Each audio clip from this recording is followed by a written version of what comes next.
Hey, welcome to Neon Mushroom. If you're new to the channel, you picked a great first video to start off on, and if you're returning, wait a minute, this isn't Adrian. What the fuck? We've been teasing for a while that there'd be a new face in the channel doing more than just like collabs and stuff, and this are those comments coming home to roost.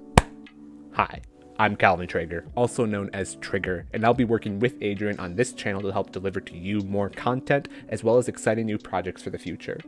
Because we're different, we'll be trying different things through the month of November to see what works and what doesn't as we have our eyes set towards 2021, but you should still be getting all the same EDH action you know and love. And with all of that out of the way, let's get on with the video.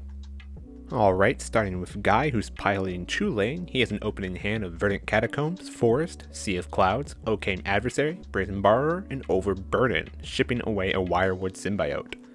After that, we have Calvin running Golos, who opens with a Sylvan Reclamation, Sylvan Library, Windswept Heath, Chandra Awakened Inferno, Smothering Tides, and Overgrown Tomb, shipping away a Supreme Verdict. Ajdin piloting Obuun is opening with Verdant Catacombs, Windswept Heath, City of Brass, Rolling Regrowth, Spire Garden, Crucible Worlds, and Tooth and Nail. And then Adrian on Akiri is opening with Inspiring Vantage, Plains, Mountain, Castle Ardenvale, Puresteel Paladin, SRAM Senior Edificer, and Embercleave. Guy wins the die roll, so he will open the game with a Sea of Clouds, passing the turn. Calvin will follow that up with a Windswept Heath, passing the turn, and then Ajdin will follow that up with a Windswept Heath, passing the turn. Adrian will play a Castle Ardenvale tapped, and then pass the turn. Starting the second turn cycle, Guy will play a Forest and cast Overburden. During Guy's end step, Calvin will crack his Windswept Heath and search for the Jeskai Triome, dropping to 39. Then on Calvin's turn, he'll shock himself for an Overgrown Tomb so he can cast Sylvan Library, dropping to 37.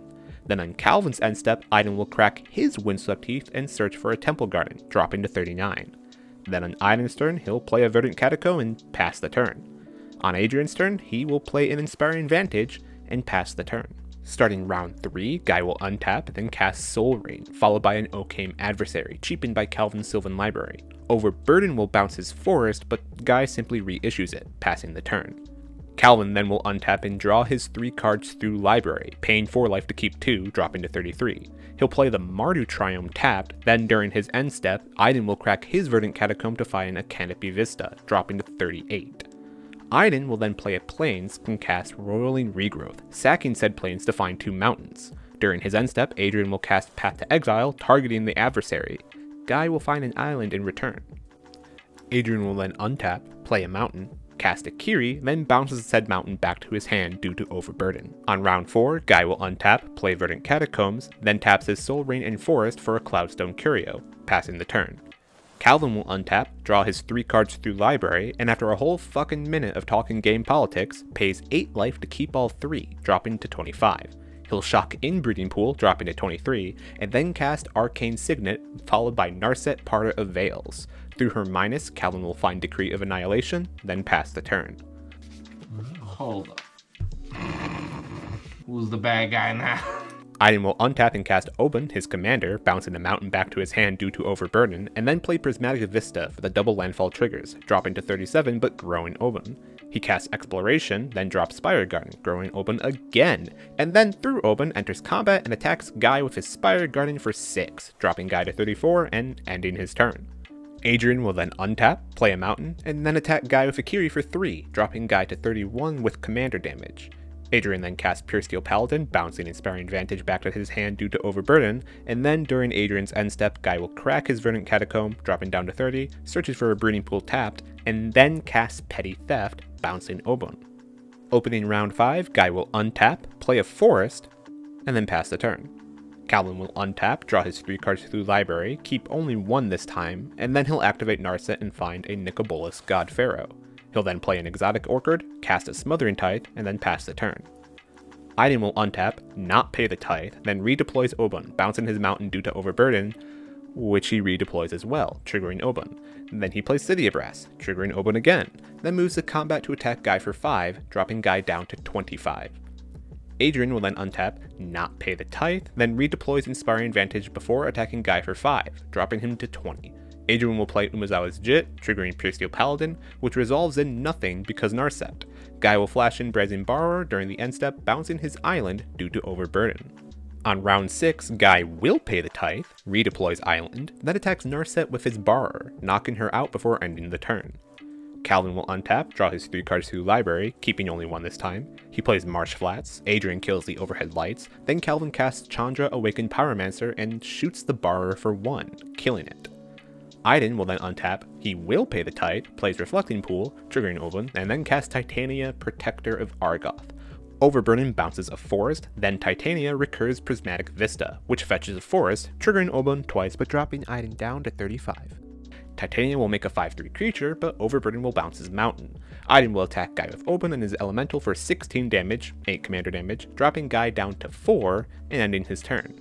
Adrian will then untap, not pay the tithe, play a plains, then goes all into Guy with 5 damage, knocking him out and finally dealing with Overburden. Adrian proceeds to cast Leon Shikari, followed by Sram, Senior Edificer, then passes the turn. Opening round 7, Calvin will draw his 3 cards through library. Calvin keeps 2 cards, dropping to 19, sets the board on fire of Chandra, fetches and shocks in a forest with Marsh Flats because he's dumb, dropping to 16, then hardcast Decree Annihilation. With a Chandra, Awaken Inferno, Smothering Tithe, and Sylvan Library left over from the hardcast, I'm gonna stop narrating the game as it plays in the background.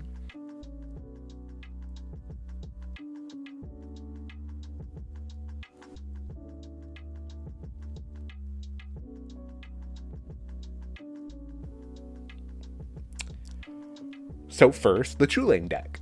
I believe this is the first time Chulane has been on this channel, but I also believe it's at this point one of the most well-known and hated commanders, right? Adrian made a big deal in this game about how Chulane is more of a de facto threat than Yuriko. Is it fair for 3 people again? Should I play? No, it is. It's Chulane's more hated right now in the community than Yuriko. Comment down below if you agree with him or not, and why. So Calvin and Ajdin just went with it, and you saw it happen. Chulane really couldn't get off the ground though. Guy played Overburden, which we'll get into later, but was mostly held down by Narset, Part of the Veils, and combat. Obuun and Akiri didn't really have a choice but focus on the player who controls Overburden, Akiri more so. And because of that, we didn't really see much out of Chulane this time around. With that said, Adrian does have a game where Chulane just out of nowhere kills us all, so look forward to that in the future. After Chulane, Akiri was just hosed. This is a deck that operates on 3 lands, give or take, and having to constantly redeploy them is a massive tempo loss, especially in a pod where games can end by turn 6. Adrian did everything he could to whittle Guy's life total away, but between Overburden and Narset, there wasn't much Adrian could do to catch up past that setback. Obuun had some secret synergy going on with that Overburden. You watched Ajdin redeploy his lands again and again, and with Exploration, he was able to abuse landfall triggers thanks to Overburden. If I had to be critical of anyone here, Ajdin probably could have changed his threat assessment to Golos, me, since that Overburden was softly helping him out, and of all the players, he was the one that could threaten the walkers that dropped. Which brings us to Golos, the Planeswalker deck. After all is said and done, Overburden won the game for Calvin, for me. I hardly play any creature spells in that deck, so I was never at risk of playing into an Overburden. The pod was so focused on Chulane that I was able to slide into turn 7 with the mana to cast Decree of Annihilation while controlling a Chandra Awakened Inferno. That's kinda what the Planeswalker deck is betting on. Early turns of Dirtle followed by mid-game turns of board wipes, trying to make as little noise as possible while working to untap with 1, 2, 3 walkers and begin outvaluing the game. It's fair magic, and this game perfectly illustrates that goal. Decree of Annihilation may appear as the most valuable card. This is the scenario that it's appropriate to cast land destruction when victory is guaranteed because of it, and you just don't draw the game out into oblivion for no good reason. And this is also the second Walker game where Chandra slams, but again, this was a game decided by Overburden. If you're a control deck, this might be something to consider, though be mindful of the hate. And we've been hearing your calls for deck techs, deck lists, and so on, and while there are projects in the pipeline, as a thank you to watching to the end of the video, there is a link in the description down below to the Golos Planeswalker deck, in case you're interested. And with all of that said, I'll see you next time.